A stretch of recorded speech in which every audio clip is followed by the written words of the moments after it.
And we're live. Today is Friday. Welcome back on The Pursuit of Wealth, everybody. It's Rod with Powell Group, May 23rd. And with me today is no stranger to the show, Martin Lucas, investor. Martin, welcome to the show. Rod, it's great. It's an honor to be here with you. Love your show. Congratulations on what you're doing. And thanks for inviting me. Lovely to see you. You're looking well, mate. Thank you. You as well. Likewise. And I see you're closing in on 100,000 subs. So congratulations. Yeah, it's exciting. Yeah, we should be there in a month or so's time. Yeah, it's accelerating as we get to the 100,000. Yeah, thank you for that. I'm Absolutely. sure you'll get your day there too. We all started at one, and we all have to grow. But yeah, you do a great job. So I'm sure you'll be there too one day. Absolutely. Yeah, it's not a priority. We'll get there when we get there. I'm closing on 10,000, but yeah, it's already grown faster than I could have imagined. 10,000 was a great day. I remember when we got to 10,000, it felt really, really great. You'll notice that as it goes through 10,000, it'll start to accelerate as well. It'll get faster and faster.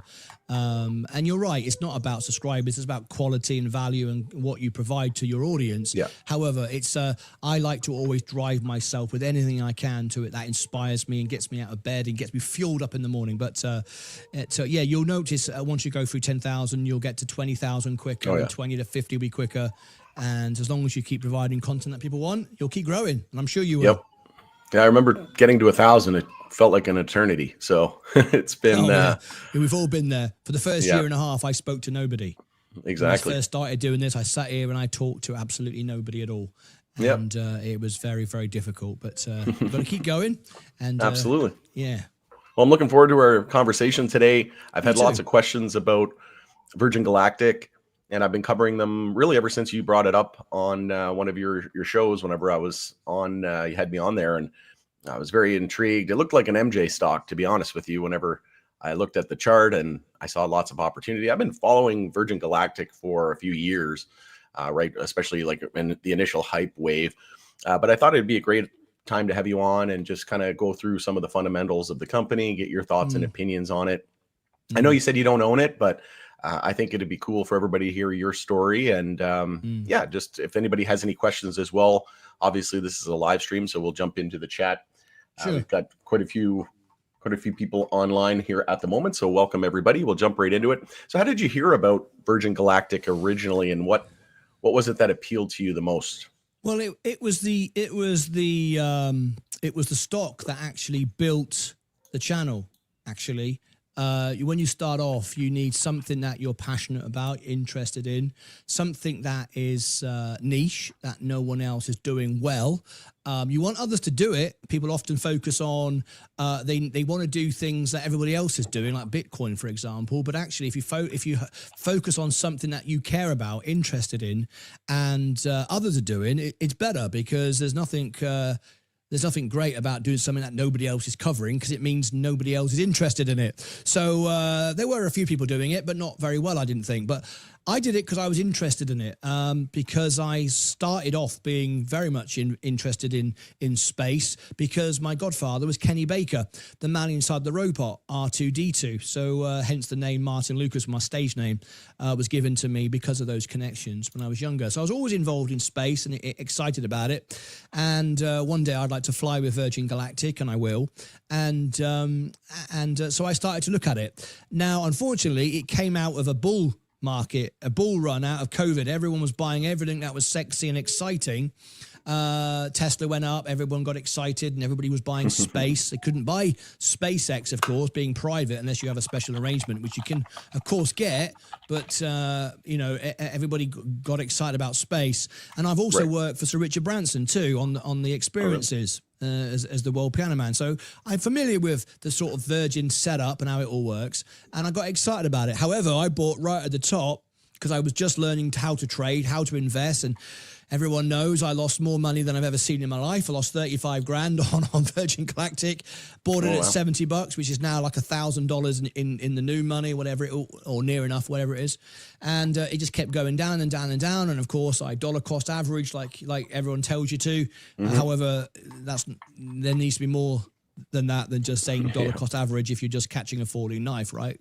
And down she went, and I kept losing money. And eventually I restructured my channel from being Martin Lucas day trader, which is what I was at the time, the day trader, to Martin Luther investor, and wanted to help people rather than day trading. Restructured, left Virgin Galactic, bought back into the S&P and only the S&P because I don't want to be pumping and dumping any assets, focusing on relationships with CEOs, hedge fund managers, all the people that I interview, and bring people the news as opposed to being in a stock that I'm got some skin on the game in. So that's how I got into Virgin Galactic. That's how I got out of Virgin Galactic. But between now and then, there's been lots of a very colourful journey, which I'm sure you'll want to talk to me about. Absolutely. But there you go. No, thank you for that. Like I said, it reminds me a lot of like the Canopy Growth or like an MJ stock. It was once valued at north of $16 billion. And it's currently at 0.21 billion. So yeah, it's been a rough ride. Obviously, a lot of people have lost a lot of money. And yeah, if you're dollar cost averaging, a lot of people probably thought when the price was, I don't know, it just did a reverse split as well. So it did a 1 for 20. So it skews the numbers a little bit. But when we were down, for example, from the all-time high to this low here, we were down 94%, right? So many people would have been thinking, what a great time to dollar cost average, more than likely, right? And then from that low there to where we are now, we're down another 95%, right? So it can always go lower, and if you're down 94% and then to drop another 94% is just absolutely brutal. But yeah, if you look at CGC, it's literally the same chart. And it was the same kind of ordeal, right? It was down 94, 95%, and then from there dropped another 95%. So yeah, when I see this, I get a little bit of PTSD, I guess, but I'm sure a lot of our listeners will as well. But it doesn't mean just because a stock has lost 99 point whatever of its value doesn't mean that there's not opportunity in the future. It just means that a lot of people are going to be underwater, and there's going to be a lot of sell pressure once we start to reverse. Would you agree? Absolutely, but there's a lot of reason why the stock went up, and there's a lot of reason why it went down. Most of it was pretty much self-created, self-inflicted.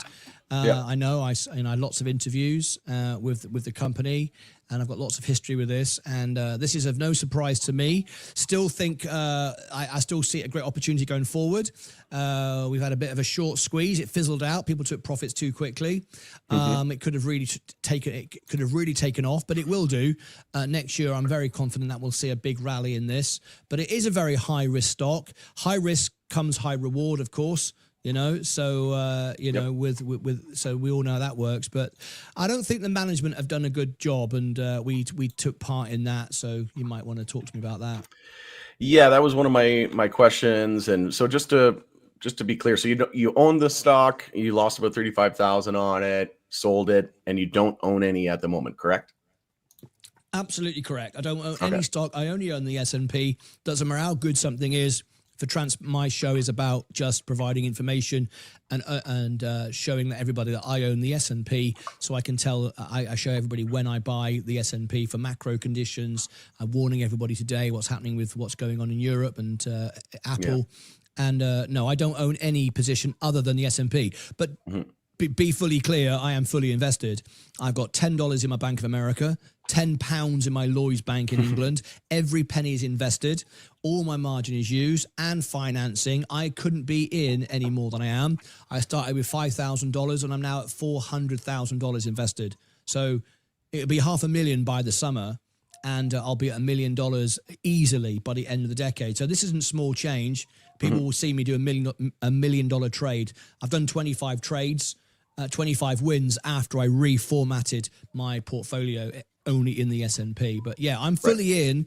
I just don't own individual stocks for integrity of the show. It's just my style of show. Nothing wrong with buying and selling individual stocks. You do that. Nothing wrong with that, of course. But you're a trader. You're a chart man. You're a technician.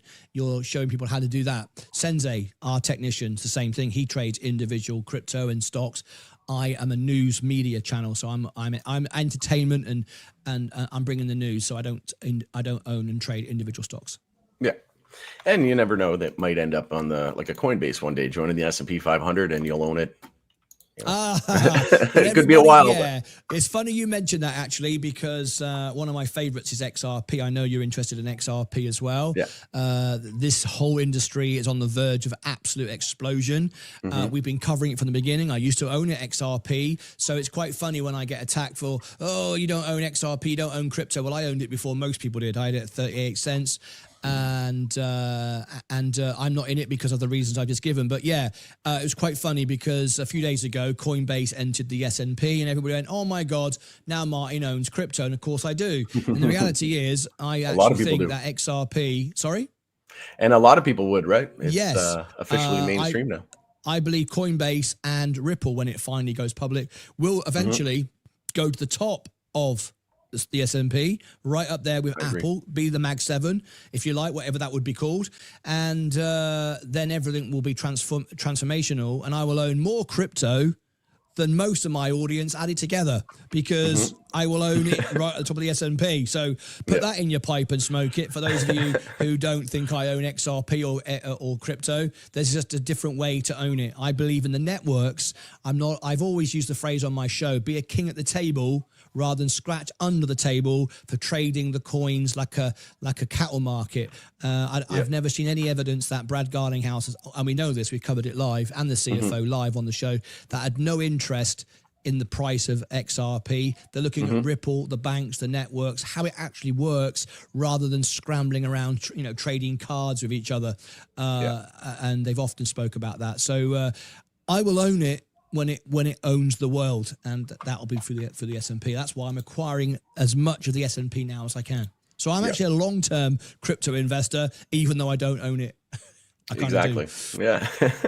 Well, you mentioned the management as well with Virgin Galactic. So I think there was a little bit of, for lack of a better word, drama, I guess, would you say, with the management and the history of the company at Virgin Galactic? Little bit. Do you want to hear about that? Yeah, sure. You want a colorful video, right? Yeah. Okay. All right. So essentially, when I started, I reached out. In fact, no, I didn't reach out. One of the largest retail investors in the world reached out to them, Andy Shovel. We actually started to build an audience around around Virgin Galactic, and we wondered how many of the retail investors that we had watching. It's not about how many numbers you got watching it live or whatever. It's the size of those people that are watching. So we had people send in to me their portfolio of Virgin Galactic, so I could see how many shares they owned. And after a few weeks of doing this, we collated all the information that I had, and I worked it out that we had about 95% of the world's retail investors in Virgin Galactic. We had some massive investors that had millions of shares of Virgin Galactic. It was very, really exciting. So we put that together and thought, oh, bloody hell, we actually do represent the biggest audience in the world for Virgin Galactic, right? As in investors, not institutions. I don't think BlackRock or anybody else like that watches my show. Maybe they do. I don't know. But the retail investors certainly do. And Andy Shovel was one of those. And we decided to put a petition together to petition Virgin Galactic to reduce their spending. They were wasting a lot of money, huge amounts of money they were wasting on salaries and lavish parties, because Michael Cole Glazier actually came from Disney, where they have so much money, it's ridiculous, and they like to spend money and waste money. A lot of money, I believe, was wasted. And we didn't want that. We wanted that to be, stopped. So we put a petition together. We got it signed by 95% of the retail investors, and we got it to them, and they actioned it. It was in the earnings call. They even mentioned the retail investors. They told us that they reduced wages. It was great. They never mentioned me by name or Andy Shovel by name. We didn't expect them to do so, but they did get it done, which was great. Then because of that, I was in contact with Eric Kearney. Eric Kearney is the investor relations manager. And I had 3 or maybe 4, actually maybe 5 actually, video conversations with him privately. He would never let me video the calls, never let me record them. It was just like I'm doing now, but except you're recording it, obviously. He wouldn't let me do that. So I never had any evidence of it whatsoever. So it may not have happened. I may have made it all up. but I can assure you it was true. I interviewed him lots of times, and he would tell me things that he could then pass on to the investor. Right. But I'm not here to make Michael Cole Glazier or Eric Kearney money. I'm not here to make myself money. I'm here to provide a service to my members. That's what this show's about, right? As I already demonstrated in my allocation of stocks. So I'm not here to, get views or subscribers or pat him on the back or tell him how great he is. I'm here to help my viewers. So I want information that benefit them. And he wouldn't give me anything that wasn't already openly available. And I wasn't expecting inside information, obviously, but I wanted public information, but something new, something that we could use to give us something to get into. And it was always fluff.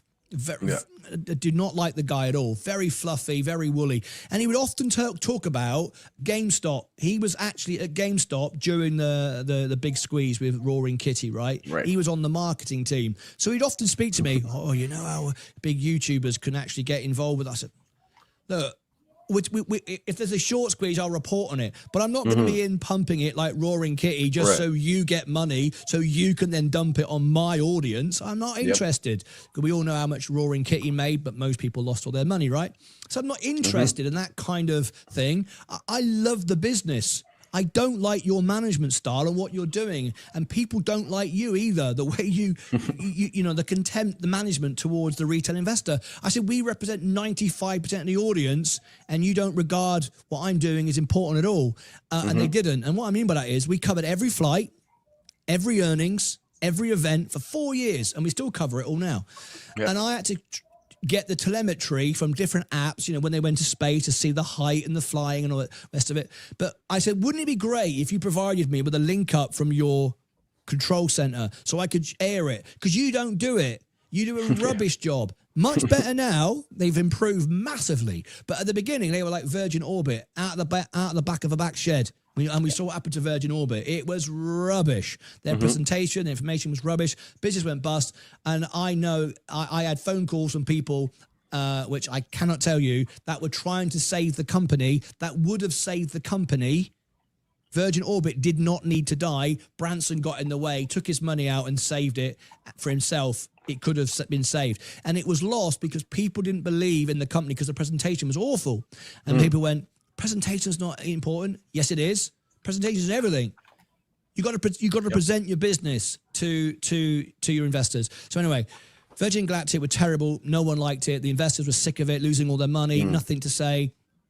Rubbish marketing, rubbish promotion. So I told him all this. I said, I would work for you for free. Now, you might like me or hate me. I don't care. It's not about that. But I can deliver this to the biggest audience, Virgin Galactic. And we were. And at that time, we were like 2,000. We were small, way smaller than you, mate, at 10,000. We were 2,000, 3,000. But they were all Virgin Galactic investors. But whatever. And we were growing quickly. And then we passed them. And here we are now at nearly 100. But we had the audience. I said, give me the information. Let me deliver this to the investors. We can move this stock, not to pump it for my benefit, to help people, right? I want this to succeed because without doubt, they have a great product. Absolutely. The people that built it, Michael Cole Glazier didn't pick up a screwdriver and a hammer, but those that did a great job. The science, the technology, the customers love it, the experience, great. We love it. We want to see it succeed. We love the whole thing, but we don't like the management. So we did our thing with the petition, whatever. I had this very sour relationship with Eric Kearney. He kept talking to me, giving me nothing. One day I got really annoyed with him because he kept coming on, wasting my time, talking to me, half an hour interviews, load of noise. I said, you're not giving me anything. We all, you're not doing anything. He said, rubbish. Why don't you do this? Why don't you do that? Why don't you let me cover the thing? So what they decided to do, they decided to put an event on in New Mexico. One of my investors went down there, actually went to the spaceport. We put every bit of effort in. There's nothing we didn't do. They decided in their wisdom to pay Supercar Blondie, a YouTuber who's a very good-looking lady that does sports cars, Supercar Blondie, lots of money to do a little commercial on her channel about how wonderful Virgin Galactic was. Well, she does it for the money.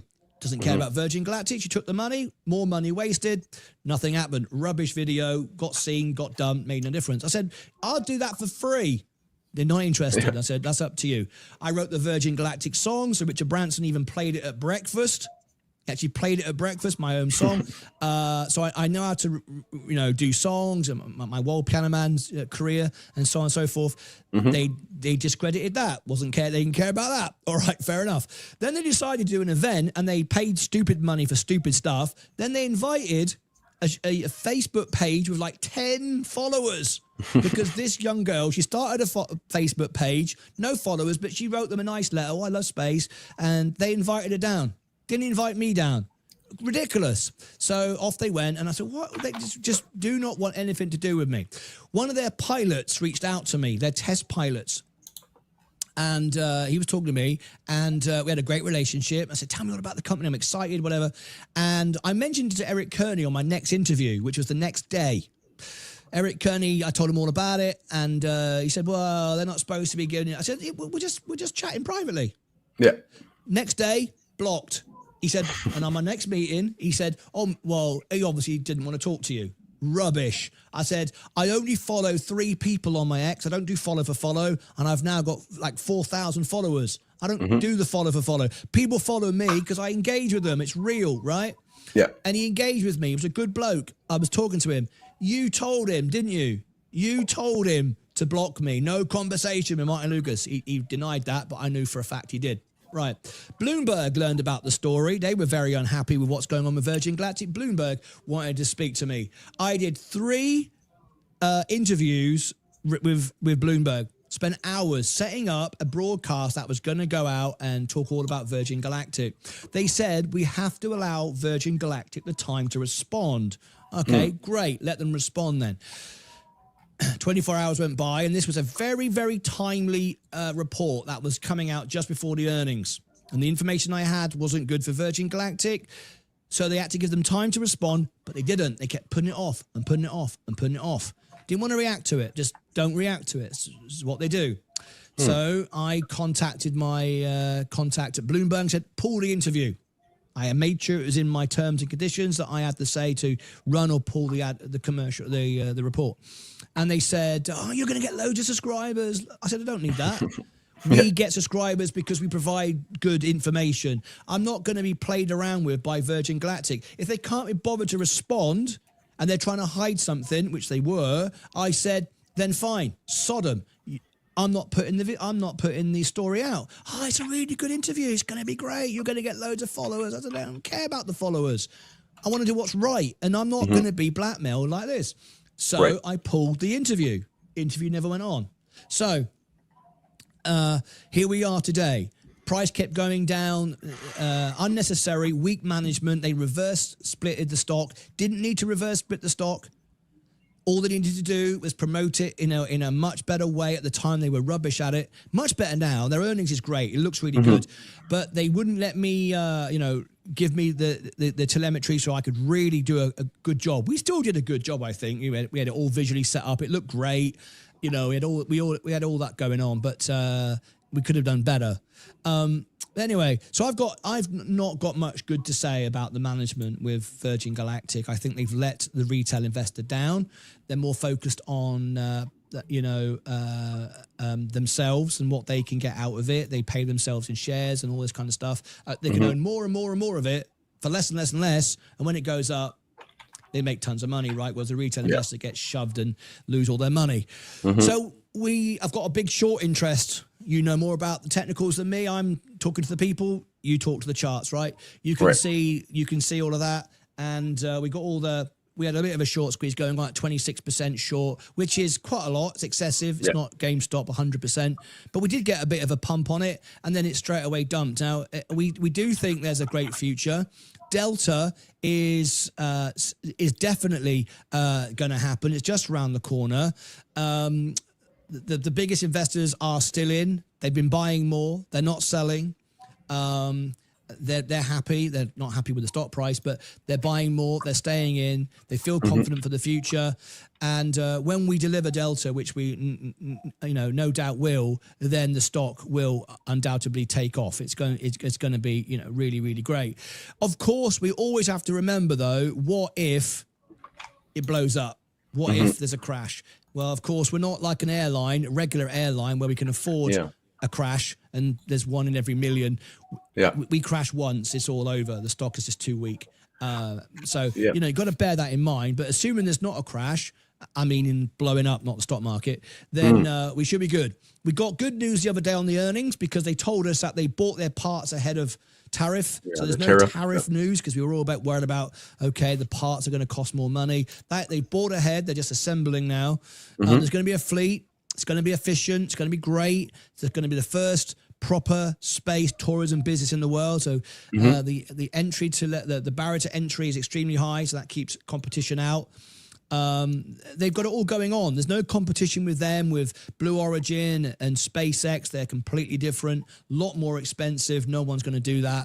As we know, Bezos is giving them away for free to his mates Katy Perry and all the rest of it. But we didn't give me a free one. Damn it! Maybe I should be covering Blue Origin instead of Virgin Galactic. But look, end of the day, it's a great product. It's not a great business. However, it can be, and it will be. Most of the investors are calling for a head change. They'd like to see somebody else run the company, a new investor relations manager, because the investors are just sick and tired of it. But most of the big ones are still in, buying lower, holding, patient. But that's my experience with Virgin Galactic. Okay. Yeah. I mean, it almost sounds orchestrated to a certain extent. It is 100%. Yeah, and the more you keep talking about it, the more it gives me vibes of an MJ company. Yeah, we'll see. I mean, long term, they're probably going to have a different CEO, probably going to have multiple different investor relations managers, I would think. But yeah, obviously, it doesn't sound like they were trying. Like, would you say that was the reason why the stock plummeted so much that it did? Just the lack of care from management. Yeah, I do. It doesn't. I mean, look, it's a long term. People need to understand it's speculative, hasn't made any money yet, but the profits lining up are extremely profitable. Yeah. It was always a long-term play, and people didn't understand that. And what happened was it came on at the right time for Branson. The right time for, what was his name? Was it Ganesh? What was the guy? The original guy took it from a SPAC. I can't remember his name. It was a special purpose acquisition company, one of the most famous SPAC creators in history. And he'd done this a lot. He brings out a big business. He hypes it all up. They take all the money on day one. I forgot his name now. It's something like Ganesh or something like that. Anyway, I'm sure somebody will put it in the chat in a minute. But Branson and this guy, they made a lot of money when it first came out. And it came out at the right time. End of COVID, or just sort of coming through it, and everyone's buying. We saw what happened to Tesla, and crypto went on a run, and space is the future. Everyone's got stimulus checks. Best time for the founders to make money. The worst time for investors. We all overbought because it was years and years away. What we bought was momentum. We bought momentum on the excitement of the stock. Up went the stock because it's flying, it's successful, whatever. But these were just the test periods. Right? They were testing it, and successful. We did have a bit of a disaster at the beginning, but remember, this has been going on for 15 years. This isn't a new industry, it's a new business, many, many years. So up it went, and then everyone took the profit. Branson got a lot of his money out. People go, oh, he's the founder member, but yeah, he still owns some, but nowhere near what he used to. A lot of people took money at the beginning, drove it all down, and then, of course, people got fed up with it because it wasn't going anywhere. Well, it had to go through its period of trials and tests and this and that and the other, because it was never going to make money in its original format. And people didn't understand that. They looked at the balance sheet when we covered the earnings and went, this doesn't make any sense. And it can't make any money. No, it can't. It was the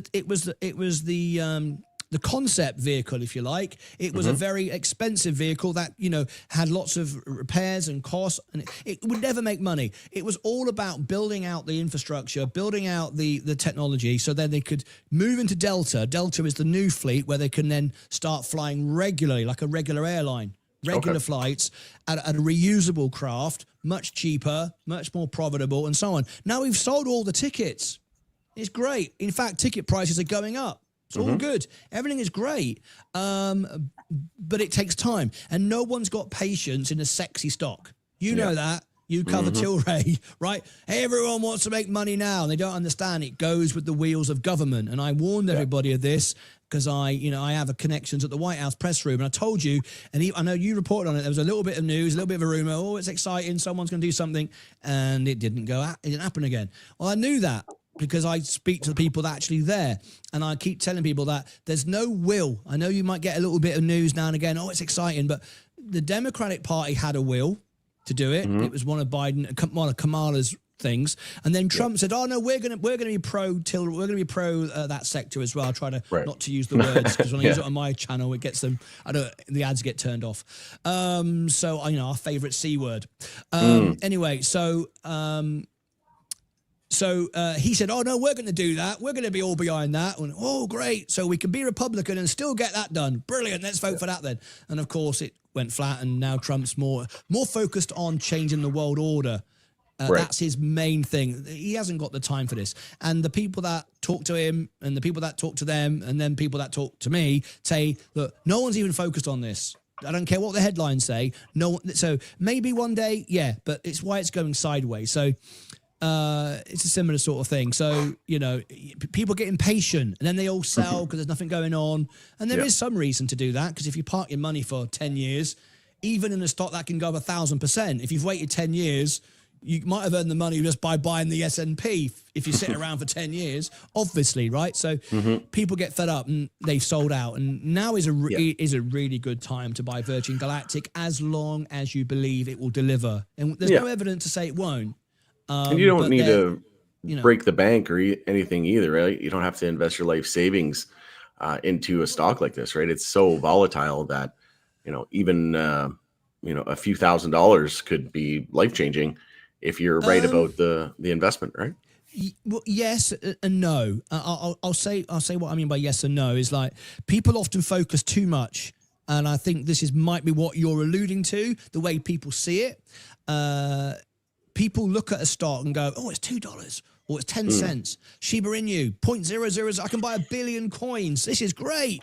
Yeah. Well, it's cheap because it's rubbish, but it's also cheap because it's diluted, right? I often say to people, would you rather own if my business, earns $100, I'm worth $100. If I have one share, that one share is $100. You might say 200 because we'll build in next year's price, right? Because I'm going to earn $100 next year. So you might pay $100 for my share. I've got one share.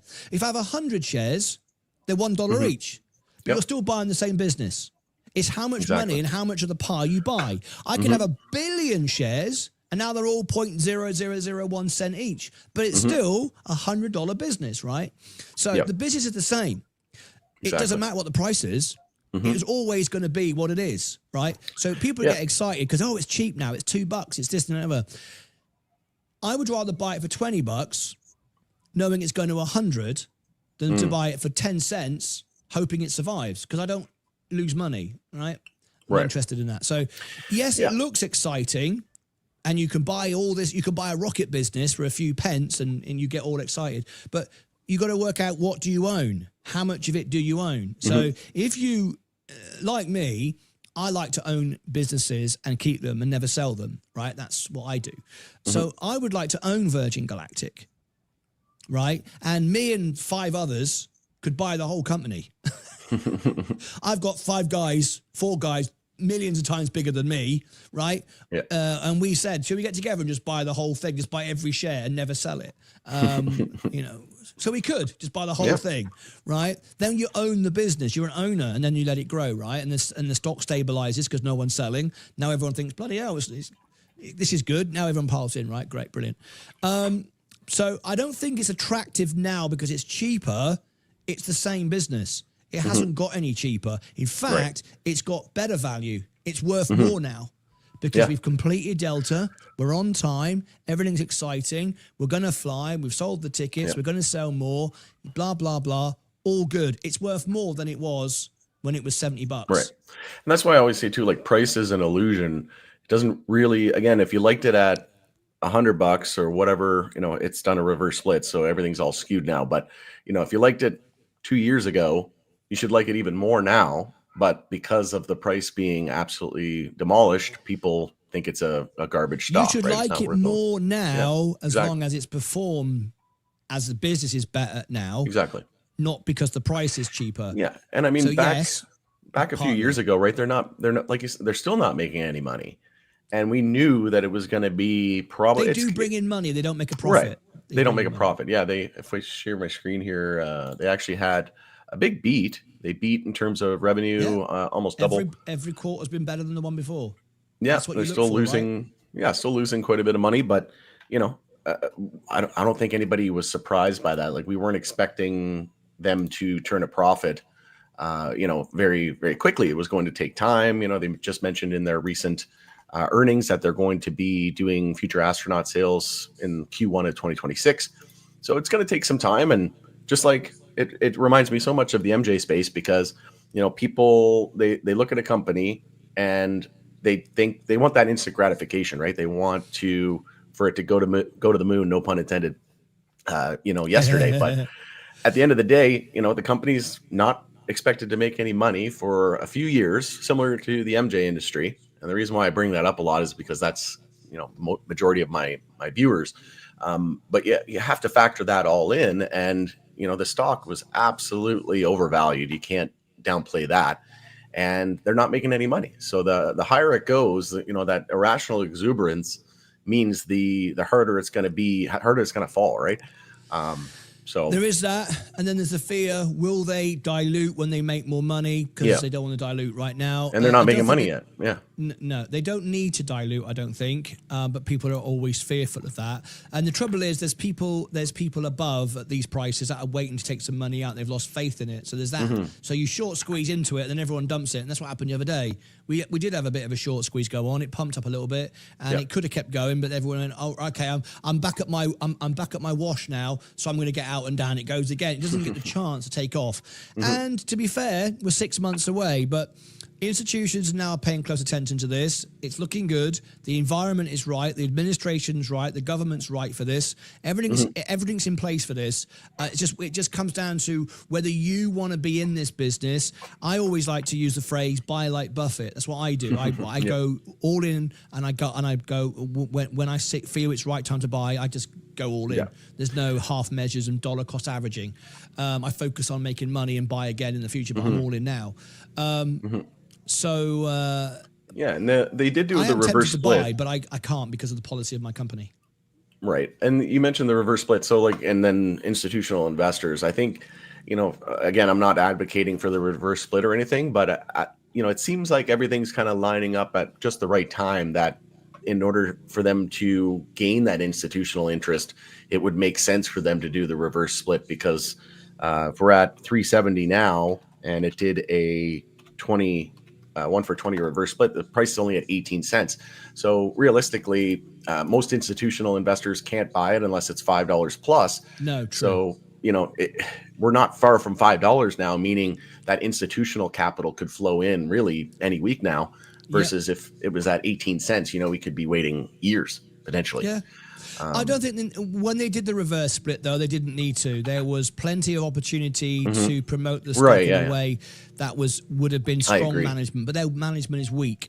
The management is weak. Eric Kearney is weak. That's why I think it must be orchestrated. It is orchestrated. It's orchestrated. Just for the big rich friends that want to sell and wait and buy it back. Anyways, we'll take off the conspiracy hats, but you mentioned dilution. So you don't think that, obviously they're not making money at it. Dilution is always a possibility, but you're not expecting any rounds of dilution anytime soon? No. Yeah. I don't see that at all. I don't see that at all. I don't see it's necessary. The money's going to come flooding in very, very quickly when we get to Delta and we take off. There's no reason for that. I don't see that's going to happen. Of course, anything can happen. We can still see a chart to $100. Yeah, we can see that because if you look at the potential earnings, we can see a road to $10, $100. I beg your pardon, $10 in the very short term. Right. But it's all going to come very, very quickly. It's going to catch most retail investors out.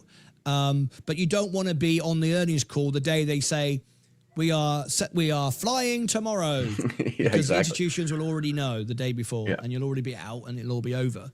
Of course, then there's nothing wrong with buying a business. See, I've said I don't mind buying a business at $50, knowing it's going to 100 or whatever it might be, and that's true. But we don't buy the airlines. Who buys the airlines? Airlines struggle to make money, right?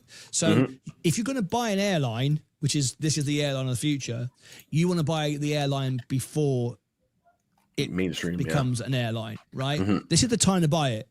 When it goes up and it's $100, don't think it's then going to go to $200. Maybe that's it. Maybe it's 100 for 10 years. It just goes 100, 101, 102. It's there's no point, and it may not have a dividend. It probably may at one point, but you don't know where that's going to go. So.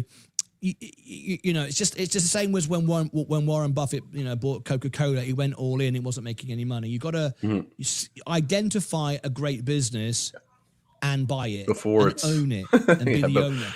Once it's popular to the masses, usually the opportunity has come and gone, right? Yeah, absolutely. You mentioned the name I was thinking the name I was thinking was Chamath. Oh, Palapatilla, yeah. Yeah, he was a SPAC king, and he took lots of money out of this at the beginning with Branson and others. I never heard of that. Interesting.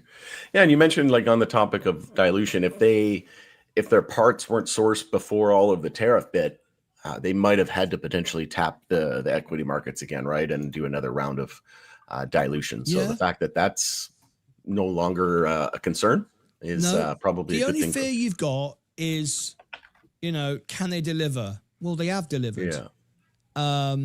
Is anyone going to buy the ticket? Now, one of Andy Shovel was on my show the other day. He called in. He's one of the biggest. Yeah, I've seen one that. of the big guys. Yeah, you saw it, did you? Yeah. $500,000 or something. US dollar, $500,000 US invested. Like that, yeah, quite a bit.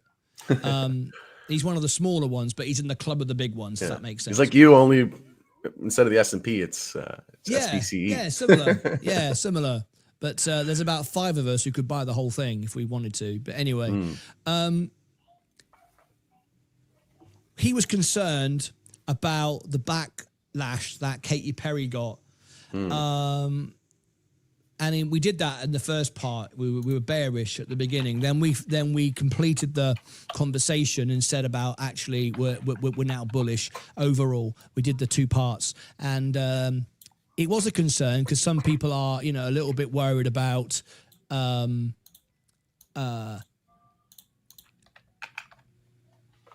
the optics and how people are going to react to people that are promoting the fact they're flying in a world of corruption, in a world of wars. We've got Gaza, we've got Ukraine, telling people, look at me, I just spent $500,000 going to space. How will that affect? Oh, hello, great chat, thanks Rod for this. Sensei Crypto, he's in the chat. Love you, mate. Lovely stuff. He was worried about that at first, but then we thought about it and discussed it, and actually we think it will be all right. Because people will want to share this, and people will be okay with that when they get used to it. Yeah, I think so. Yeah, and they mentioned too, having people repurchase and fly again, right? They've sold. I think it's 3 or 4 tickets have been already resold. You might go 3 or 4 tickets. Bloody hell! It's not American Airlines. Well, it's not, is it? They've only had a handful of people fly. So to get 3 is actually great. Oh, we've got Zach-Zate. Zach-Zate's one of our big investors too. Yep. I'm saying for now that under $4 is a good buy, but it's going under $3. It's a good buy. There we go, Zach-Zate. But I'm bullish on it. I'm bullish on it. If I didn't have the policy I had, I would be buying Virgin Galactic. Everybody knows I would, but I'd be buying big. I'd buy $200,000 where we are now, and I wouldn't be selling. And there you go. Oh, thank you very much, Sensei. Appreciate it. Gifted 5 PAL Group memberships. Thank you very much. What's he doing? I'm paying him too much money. If he can start spending... Sensei, what's going on here? Thank you very much. That's great. So another thing I wanted to mention as well, you touched on competition. So there is no competition. But what do you say to people, like, obviously, like SpaceX, do they have any... They don't play in this arena like tourism, well, space yes, tourism. No, yet, SpaceX do it. Amazon, Jeff Blue Origin. Bezos does it, but let's get it straight. With Jeff Bezos, Blue Origin is 20 million, or at least it was when I last checked. Well, who's going to pay? I mean, 20 million. To fly once? I know 20 million. Holy. Right, so not many people are doing that, right? No. Whereas there's lots of people who could have a very, very expensive top of the line luxury holiday, because it's not just a flight for the day; it's a whole experience. Right. Because of Michael Colglazier, the whole Disney experience. There's going to be hotels. You'll stay for a week. Family come, they all stay. There's all the space training, the missions, the weightlessness, blah blah blah. There's all this stuff that you do building up to it. So it's a whole experience. They're going down the whole Disney route. It's great. I love it. So all that is good. So that's what you're going to get with Virgin Galactic. You don't get that in that way with Blue Origin or SpaceX. Now, first of all, Blue Origin is 20 million. No one's doing that, right? I remember when they tried to get Tom Hanks to do it. Tom Hanks goes, I'm not spending 20 million, right? He said, no, forget it. And so he said no. They gave it away, I believe, to Katy Perry. They were giving it away, right? Yeah. But we're not giving it away on Virgin Galactic. They're paying for it. And before anyone goes, yeah, but it's $500,000. Who's got $500,000? Millions and millions of people have $500,000 to spend on an amazing experience. And I know, because I've got lots of millionaire friends and 2 billionaire friends, and I'm telling you this, rich people spend money on experiences, not stuff. Poor people spend it on stuff, like a t-shirt with Reebok written on it. A rich man doesn't own a t-shirt with Reebok on it. You don't even know what it is. It's a good quality brand, and it'll last a lifetime. It'll be a quality t-shirt, but it won't have Reebok written on it. That's the difference. Rich people spend money on experiences. They're going to want to do something like this. So there's plenty of people who want to fly with Virgin Galactic. So that's that. And also, the experience is right. It works properly, because what happens is you go to the site, and you got the whole experience. You stay in the hotel. It's all nice. You go into your plane. You sit down. You take off. Humans understand this concept. It drops it. That's a bit of a scary moment, right? Boom, the rocket starts off and goes up into space, right? Lovely. And then it comes down. But what's good about it is it lands where it takes off. It rolls up to the front door of the spaceport. You get out, glass of champagne, family cheering you. What happens with Blue Origin? Plop in the desert. Now, some people went, oh my God, that looked like quite a crash when Katy Perry came down. All the sand went. Poof. It's not. They're on special hydraulic seats. They don't even feel it. It's a nice soft landing. However, is that what we want for the future? That was very much Apollo mission, right? When we just drop in the sea and then we sit around waiting to be rescued, right? It doesn't happen in 5 minutes. It's not the same. That's not the experience. Experience is landing, whatever. And SpaceX, they go up and down. Got the big dinosaur which catches the with the Rex. It catches it. But again, millions and millions of dollars to do that, and they're not doing tourism anyway. So there is no competition. Okay. What do you think? Like, could SpaceX eventually get into it though? Like, do you think that's a risk? No, because it's not space. SpaceX have got a very clear mission. They want to, populate Mars, and the money is going to be spent on that. It's not. And that's a lot to focus on. Yeah, and if you're going to start saying to people, all right, we'll fly you into space, then you're wasting your resources. You're spending millions because no one's going to fly for $20 million. So if it's gonna cost 20 million, you got to charge 40 million. So no one's, you're just wasting your time. That's not where we're going with SpaceX. Now there are a few other companies. I've talked about the competition, people getting left behind. There is a bit of that. There's a few balloon companies. A few balloon companies, high-tech balloons, not your old-fashioned, Phileas Fogg, going around the world hoping he doesn't bump into a seagull who pops the balloon. There are very modern, sophisticated balloons. Of course, Branson knows all about that. But balloons that will go up and look down and all the rest of it. So there are other things, but what people want is the space experience, and on the day they want to go on a fairground ride. They want to go up, they want to float around, they want to see it, they want to come down. That's why it works. Back to the hotel, celebrate the video, the pictures, the champagne, have a great night. That's how Virgin Galactic will make lots of other money, souvenirs, buy a space suit, space helmet, all this stuff. All right, that's what Virgin Galactic does. And, they do it better than anyone. So, I can see that. Okay. And how long are the flights? It's quite a short flight. I think you're up and down in about an hour and a half from ground to ground. But the actual experience itself, I think it's about a couple of minutes. Okay. Couple of minutes. So it's not that long. But you know, you get the weightlessness, you float around, you look out the window, you see the curvature of the earth. It's enough to get the wow factor. It's a couple of minutes, you know, you're experiencing it, you're feeling it, you're loving it.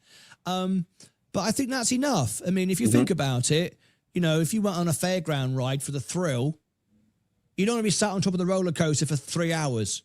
You look over the edge, whoa, I was just about to say it's like a souped up roller coaster on steroids. Roller coaster. Yeah, great. I've had it. Now I don't just sit up there forever. I mean, that's hotels. That's the future of space. In hundreds of years, you know, we'll all be sitting there floating around, having a peanut butter sandwich, listening to Martin Lucas do the Investor Show. You know, and Rod, of course. You know, well, I'm looking forward to the day that they have some flights and we can cover it live together, perhaps. So yeah, I'd love it. I'd love you to be on the show with me. You're welcome anytime, mate. You're welcome to call in. We get big audiences now for big events. You know, sometimes we get 130,000. We had once for the XRP 60 minutes. That was massive. Yeah, that was a good day.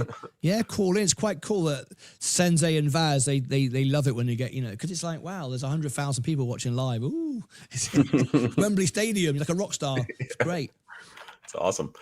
And then in terms of like some other risks with the company, what about just like you said, equipment failure would probably, I would agree that would be the biggest risk, right? If that's hard to come back from that. So would you say that's the biggest risk, or would there be like other regulatory hurdles? I would say really that is the only risk, is catastrophic failure. But you have to remember that this isn't, and we were talking about this yesterday with Vaz, who does our whole aerospace sector, and he was talking about eVTOLs, similar sector, right? Flying things, all this of it. And they have a 1 in billion safety standard, way higher than planes. Okay. You can't have a crashed one. The industry, you know, when we had with the Wright brothers and we got into the air and we crashed and then people died all the time, right? You know, it was acceptable, right? Because it's just crazy and stupid, and only idiots go flying in their flying machines, right? Remember the old Flying Machines movie and all this stuff. So we were okay with people dying. We weren't, but we kind of thought we were. We're not anymore. And we're okay with 1 in every million who crash on an aeroplane. We kind of can live with that. But space flight, something new, no one dies. No one dies. Now, we did at the very beginning have a tragic accident with Virgin Galactic. One of the astronauts died, right? We've got over that, but there'll be no forgiveness. So they have to have a much higher safety record, because you're doing the ultimate thrill ride. I mean, just because it sounds great and you're buying a ticket and it's all official and it doesn't mean it's safe, right? You know, you're going into space on a rocket. You've got a rocket up your ass, literally. You know, it's a very dangerous environment, right? You try and build a rocket and not burn yourself, you're going to probably die. So it's a dangerous thing. It's a hard thing to achieve. So congratulations for Virgin for pulling that off. But because of that, one failure and it's done. There'll be no forgiveness. People will not fly. The whole thing will be finished in a heartbeat. So we saw what happened with Virgin Orbit when they had that when it didn't deploy. They got the plane up. They dropped the rocket or whatever it was, and it didn't deploy, and it went into the Atlantic Ocean. It crashed. That was it. There was no forgiveness, and it was crazy because they had customers waiting to use the technology, but no one gave them forgiveness. The stock was too vulnerable. No, we're done. And it's a shame, but that's how these things go. And that's where I admire Elon Musk, because Elon Musk is very different. So see, a private company is different. A private company can live with it. NASA, what they do, they test and test and test until they're sure, and they still get it wrong. Look what happened with it. Right, we waited years, went up, rubbish. Everyone gets stuck in space. That's Elon true. Musk, a bit like what I do, experiment. Allow yourself to fail better. Right. Fail again. Expect to fail, yeah. Expect to fail. Learn from failure. He allows himself to fail to learn. It's the ultimate lesson. Then you grow faster than anyone. So don't be afraid to do anything. Anything. I'm not, just experiment everything. So, you can do that with a private company because you've got private money. right? But on a stock that trades on the stock market by Mr. and Mrs. Fred Blogs who buy it while sat on the toilet on their Robinhood app, the moment there's a crash, sell. There's no conversation. Panic. Zero. That's that gone. So yeah, if they crash, we've had it. Yeah. No, that's, and like, could they do tests? Like, does it have to be a person flying? Can they do it like with robotics or, automation, or does it have to be flown by a person? Oh, you're on about in the future that a robot flies it, an AI and flies itself. Wow. Well, that's what, like, if they could do the testing that way at least, and then, but no, the testing wasn't done. The testing had pilots. Right. Yeah. And like simulations and stuff, right? No, the testing was real flights. People were on.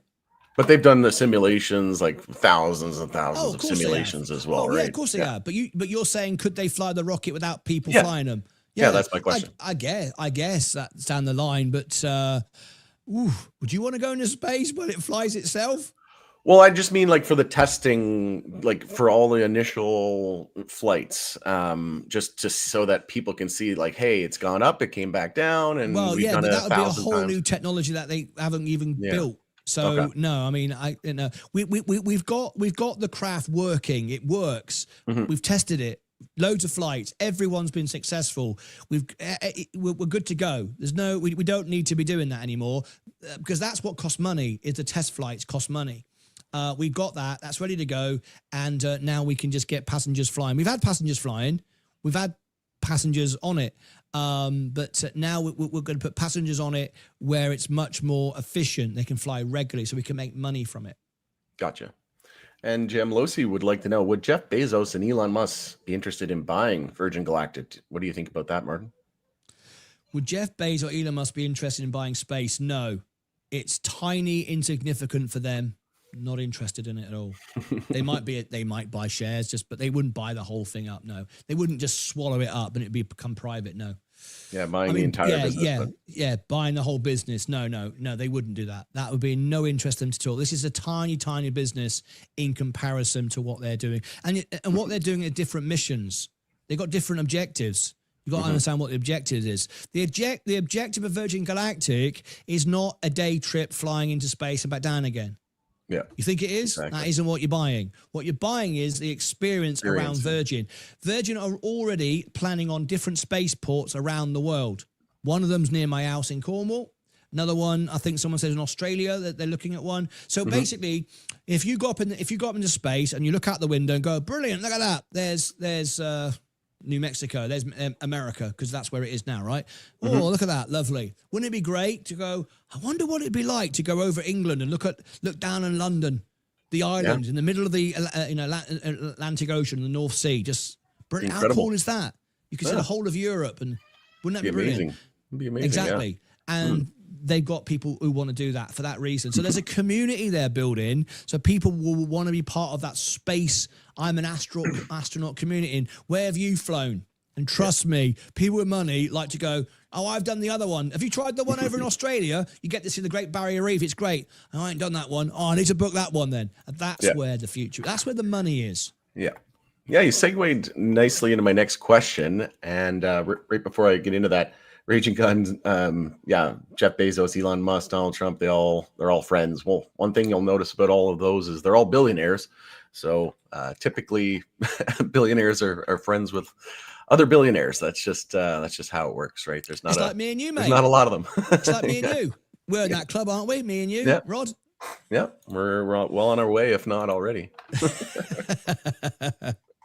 But yeah, segue into my next question. So other revenue streams, what would you say, like, is that something that they've alluded to in the past at all, or are they, honed in on that? Yeah, there is several. Of course, there's the whole tourism package with the hotels, all the, you buy the helmet, buy the equipment, buy the souvenirs with the suit, But the whole family can stay with you, go along. So there's the whole Disneyland, Disney style because of Cold Glacier, right?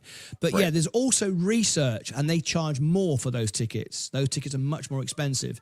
So we've already had Italian astronauts doing scientific experiments on board. It's a lot of science. So yeah, there's a lot more money in that than there is in the regular passenger flights. So yes, there are other opportunities available to Virgin Galactic. Yeah. Yeah, Sensei said research missions seem to be a moneymaker, not just tourism, maybe. Yeah, he's right. Spot on. Yeah. I was doing a little bit of thinking about it, and, like space cargo and delivery services could potentially be something interesting to look Delivery into. services to where? Just overall, like, anything. What, Military, do you know anybody? countries. Is there anybody you want to deliver something to in space? Is there someone you know up there? I don't know what Maybe. you mean. Well, it could be like other parts of the world, or like or like space stations as we start to build but out. remember the craft can't go fully into true. outer space. Okay. Right? It Just can't the go orbit. into because it can't get back. It skips on the edge, and then it uses its feathering system to then glide back down, right? Yeah. It can't just go zipping out towards the moon and think, oh, I think we'll just drop off something to the space center. That would be a whole different thing, developing different technologies and so on and so forth. That's not where it is right now. Yeah. However, you're not completely wrong, so I shouldn't laugh too much. I should actually go, yeah, you got a point, because this craft itself is also developing technologies that allow for transport around the globe and back down. Yeah. So we could extend the craft, a bit like Concorde. Remember, we could get to London. We can New York to London in 2 hours rather than 8 hours. It very much like that. Actually, I came up with a theory once. No one's ever called me up about this. Elon Musk, if you're watching Elon Musk, because I know Elon watches your show, he should call me up and say this to me. I come up with an idea, right? And I reckon it's a brilliant idea, but no one else does. Is we're always trying to go as fast as we can, right, to get to somewhere else. Let someone else do the work for you. The planet. The planet's turning very, very quickly. So rather than go up and then zip round here, go out far enough where the planet turns and you come back down just somewhere else. Oh, that's brilliant. You like that? Yeah. Yeah. See, it's the same. It's the way of, I'm sure it's simple. I could probably do it in 5 minutes, right? I'm sure it's simple. It's why I often thought about this. We're always trying to like propel ourselves from the ground with rocket fuel. We're trying to push. What about pull? Yeah. Remove the energy in front of you so you get sucked into the vortex. Yeah. A lot quicker than trying to push yourself up. So rather than put the force behind you, remove the force in front of you. It's the same way as a plane takes off, isn't it? You take away the pressure and it rises. So if you blow out, that's why when you the energy, the wind, if you like, the wind, it's the wind, that's a technical term, but the wind goes over the wings, it reduces the pressure, the plane rises. Yeah. That's why the jets are underneath. They're blowing energy. The wind is on the top, then it rises because you've reduced the pressure, right? The energy. So what about if you reduce the energy in front of you, take it like a little vacuum in space? That is essentially teleportation. If you think Star Trek, that's kind of what they did. They reduce what's in front of them to enter that space, but like going to a black hole or something. That's what I was thinking. Yeah, it sounds like that of a black hole. So me and you, Rod, we should have a little word. We should have a word with the powers that be and go, hang on, boys, you're doing it all wrong. Forget your rockets. Think of a giant sucker. Think of a giant vacuum. Vroom. I'm in that space now. I'm already there, mate. And I'm laughing and joking, but there actually is a science around that. That's not just some silly conspiracy mind who just made it up. It actually makes perfect sense. My idea, I definitely thought of it first, but there's somebody else can go perfect it. Someone else who knows what they're doing goes, all right, mate, it's a good idea, but let me work it out.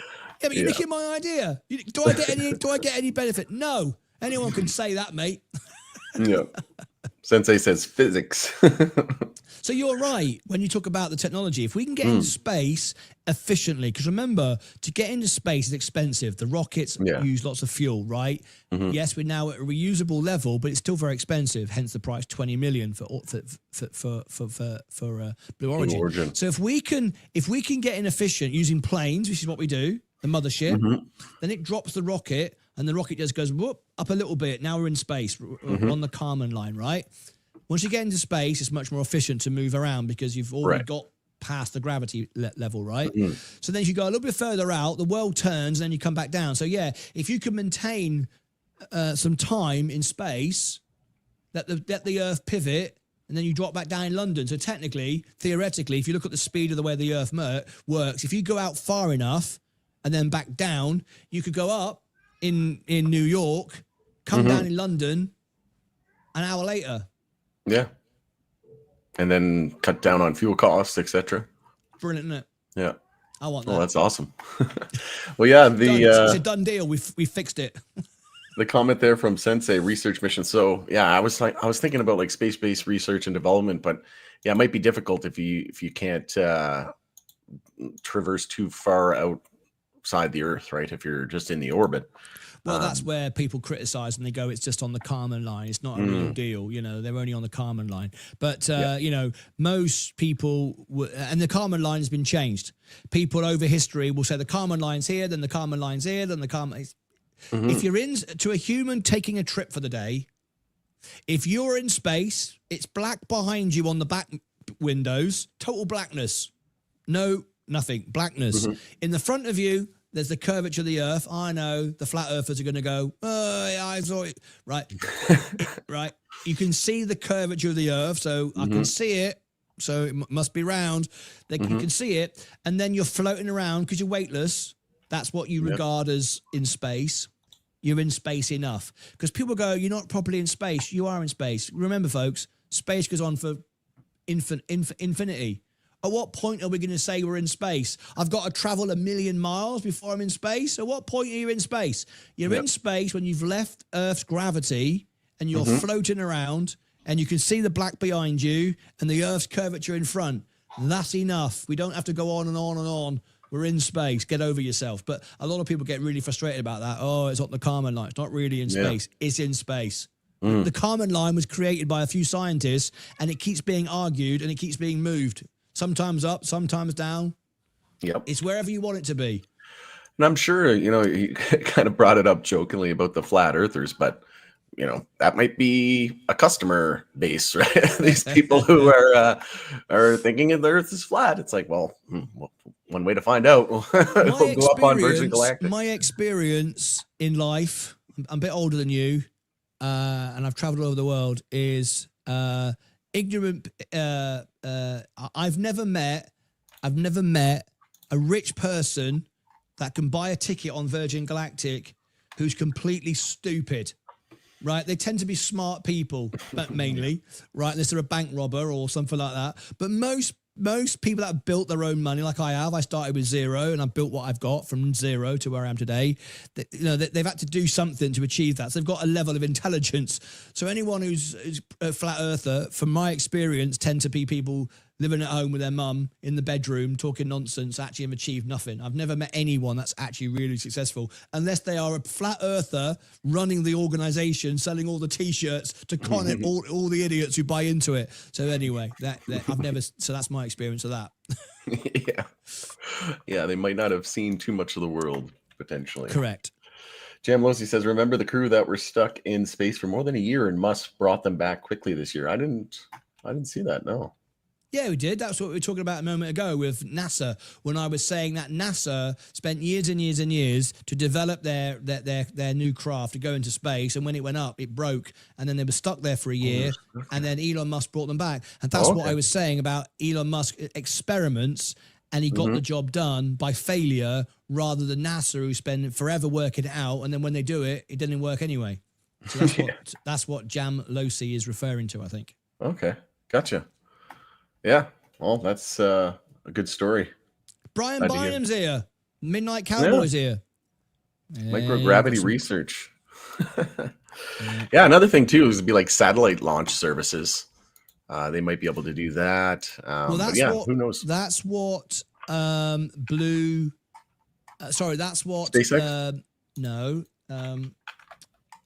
Virgin Orbit did. Oh. However, this is a good point you bring this up, because Virgin Orbit and Virgin Galactic share some of the similar technologies. They shared the research, they shared some of the tooling, they shared some of the staff and support systems. Because if you think about it, Boeing, it was a big Boeing 747, right? That's what Virgin Orbit was. And it dropped from the wing, their little rocket, which had their satellite, and woof, that's exactly what Virgin Galactic does. They have the mothership, they drop the rocket, off it goes. It's full of passengers rather than full of satellites. So you can see the correlation between the technology there. They shared the same thing. So there is that. So you are right to say, what about satellites? Because it stands without reason that you've got the mothership, you drop the rocket, let's drop the rocket with satellites in it. So that would be that would be AI powered. That would be self-driven, because it would drop a rocket. There's no people in it, but it would be like the rocket we have, but it would go up, and as it go up, it would then, like the old giant Tic Tac machine, the PEZ machine that SpaceX talks about.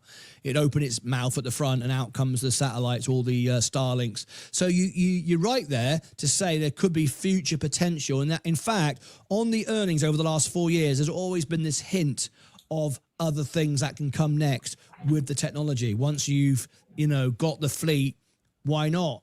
Why not have? Why not send some satellites? Because what's expensive for rocket labs and so on and so forth is getting it off the ground. Yeah. But if you can get it off the ground efficiently, which is what Virgin Galactic do, that whole feathering system coming back, all that re-entry stuff, that's what it's all about. That's what makes them reusable, makes them efficient. We can all build a rocket, even me and you, Rod. We could do it if we had 5 minutes. I'm sure in between our YouTube shows, we could build a rocket. Dead easy. I've got a bit of Lego kit, Meccano, dead easy, right? No problem. But once you've got the rocket system built and it's efficient, which is what they've built, whether it drops and goes up, then yeah, you're right. We could do the same thing for satellites. Yeah, absolutely. And I'm sure there'll be tons of other potential use cases and revenue streams that they'll think of in the future. But yeah, absolutely. Brian says, did you see Jeff Bezos trip and faceplant in the dirt at the last Blue Origin flight? I did not see that. No, I didn't see that. But that's part of what I'm talking about. Plopping down in the desert and falling. Yeah. This is not what people want to pay $500,000 for. It's why he gave it away. It's a great thing. Don't get me wrong. Or 20 million, yeah. Yeah, 20 million. Crazy. Yeah. Well, just checking at the chart here, we've come down quite a bit. We were up about 12% from the low of the day when we started the stream. I'm looking forward to this part. This is what you do so well. I love watching the way you master your charts. Yeah, well, I actually I was making a video. This was on, I forget what day it was. It was 10 days ago, but if we click on more, it was May 12th, and I had a 363 target and a bull flag target. And if you look on May 12th, we closed the day at 316, and then two days later, the high was 363. So pretty much, like literally can't make that stuff up, right? It's the charts. So the charts are the charts, and congratulations. Looking at that as the first target, and then I was making another video doing as you were talking about, short interest is super high, and then sure enough, we got the short squeeze. You put him on. You put him on your thumbnail. There he is. I did, yeah. Yeah. And then I had this $6.33 target in that video, and when I made it, it was $5.56.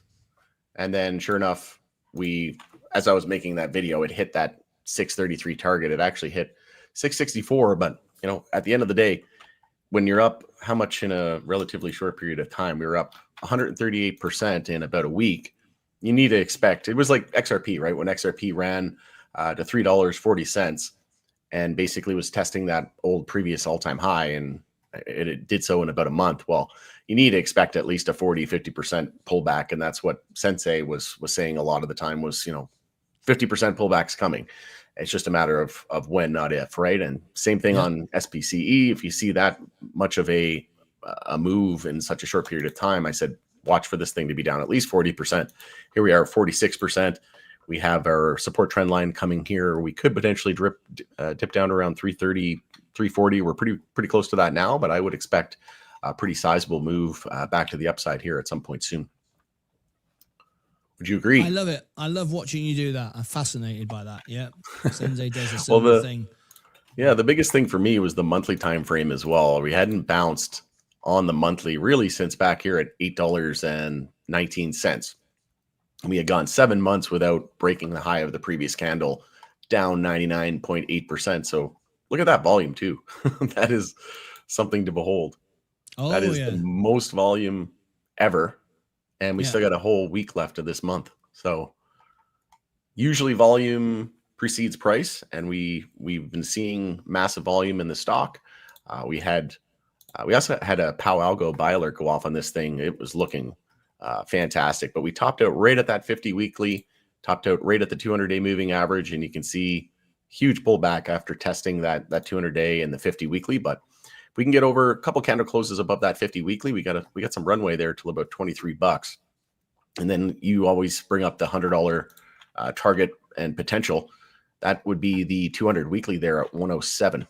So not going to get there tomorrow, obviously, but I think 2026, after they start those the sales in Q1, I think it was, Q1 2026, Definitely possible.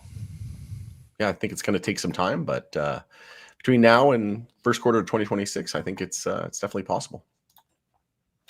If we were to go to 106, that'd be from current levels, you'd be looking at about a 30x, so 3,000% move from the current share price.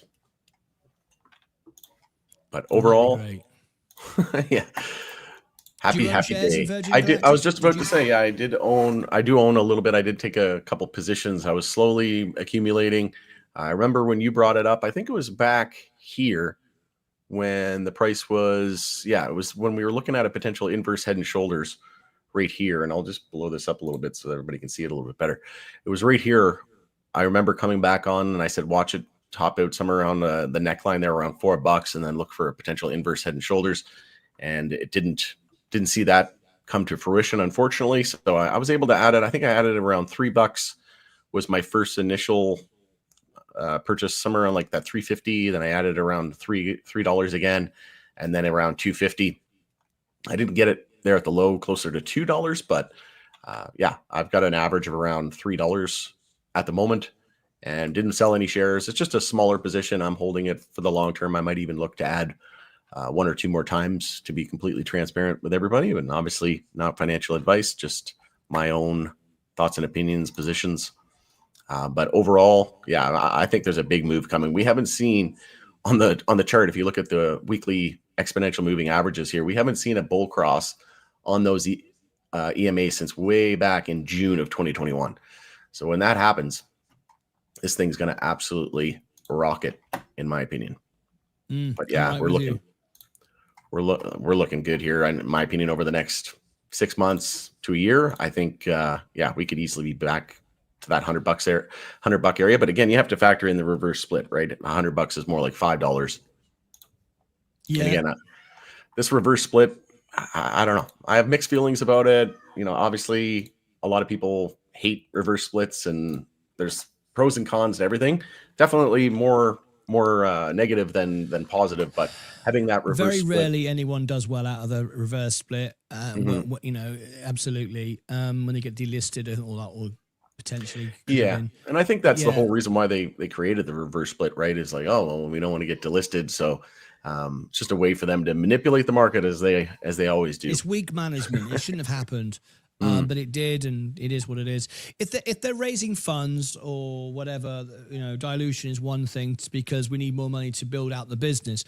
But if it's just to pay ourselves more money, and we covered one of the earnings, I forget when it was, but Michael Cole-Glazier said something like, what was it? He said, "We've got the best job in the world. We're here in the desert making rockets," and it sounded just like a couple of boys having a laugh. And of course, they're having a laugh, getting paid millions of dollars to do it. Yeah. So, at the expense of us. So, And remember, if you spent the last 5 years building rockets, having a wonderful time, then you retire with millions of dollars, doesn't even matter if it flies again, does it? You've had a great old time. You've had a great Absolutely. life. Everybody else is going, well, thanks ever so much. So there is that to consider. So I am a fan of the product, what they've done. I'm not a fan of the management. I think most, well, I know for a fact, I don't even think, I know that most of the retail investors would like to see them change the management and get somebody new in there. Yeah, I agree. Well, we'll start wrapping it up. On that note, Sensei says, have you ever heard of CBCN?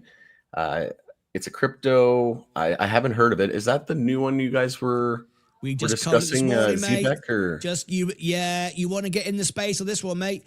When we brought XRP, we trended on, we were #1 on Google, and we've just bought a new one, and this is going to be the same.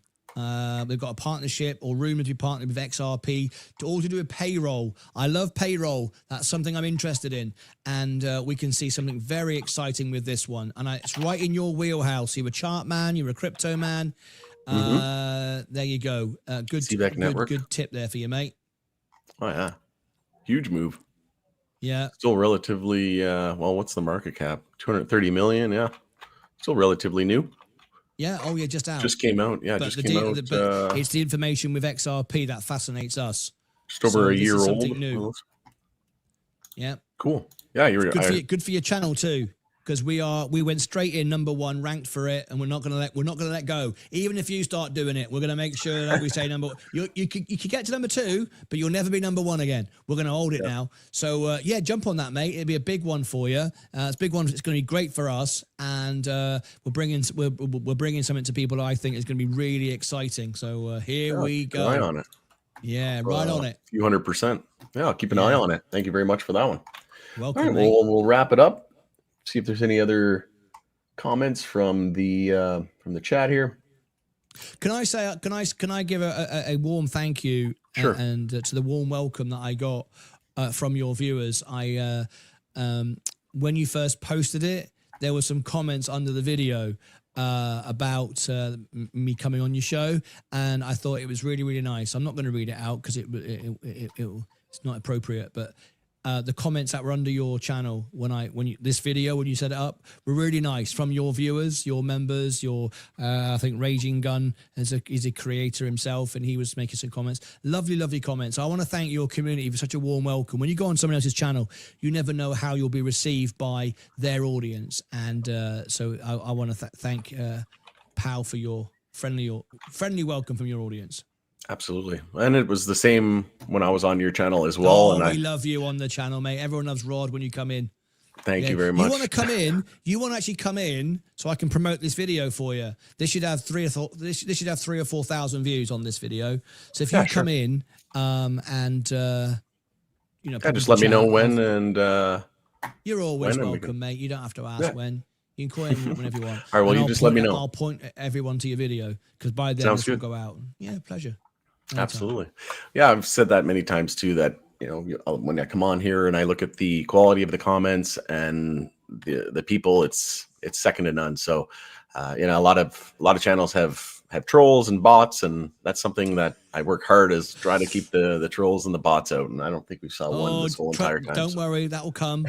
Yeah, you wait to get 50, 60, 70, 80,000 subscribers. I've got a whole army of people that make reaction videos to me to try to get views for themselves. Some of them are hilarious. Some of the things we get, there's one particular channel that says, Martin Lucas, he's a money grabbing channel. It's all about the money. He's got all these members. He makes all this money from memberships, blah, blah, blah.